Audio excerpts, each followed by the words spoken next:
Nitas, what's this? Nitas, a ball, Nitas. So, Nitas, leave! Here! Heel! Heel! Heel, boy. Back, back, back, back. That's it, sit.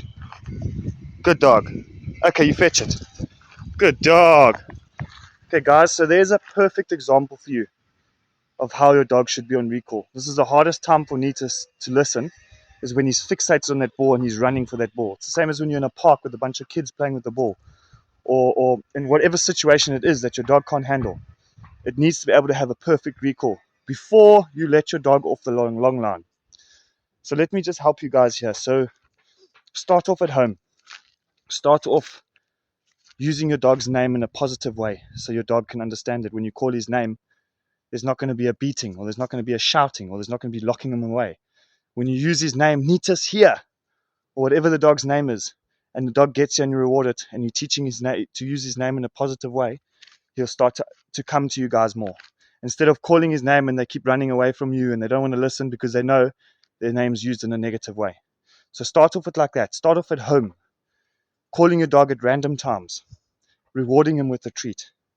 Once you get that perfect recall at home or in the easier places, then you guys can move on to busier places, parks, and do it step by step. Do not let your dog off the long line until your dog has a perfect recall. Don't take him to the park and set your dog up for failure. You need to set your dog up for success. So you need to teach him that coming back to you is an amazing thing. So he knows, okay, if I come back to my owner, I love coming back to my owner. There's always goodness coming out of that. There's no negativity coming out of that. All right. So start off with a long line, training with your dog recall. If your dog doesn't listen, you need to make your dog come back, and then you don't reward him with a treat because you've got the long line to bring your dog back.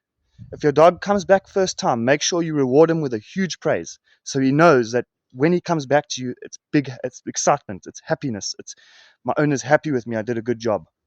So these are the small things that you guys can work on first with your recall. Like I say, practice at random times, calling your dog at random times and giving him a reward for it, a treat for it. And once you've done that, you can go to busier areas and you keep your dog on a long line until your dog has perfect recall, until you trust your dog fully, that you know what you saw now with my video. When I threw that ball, he was fixated on the ball. He still came back to me. That is important.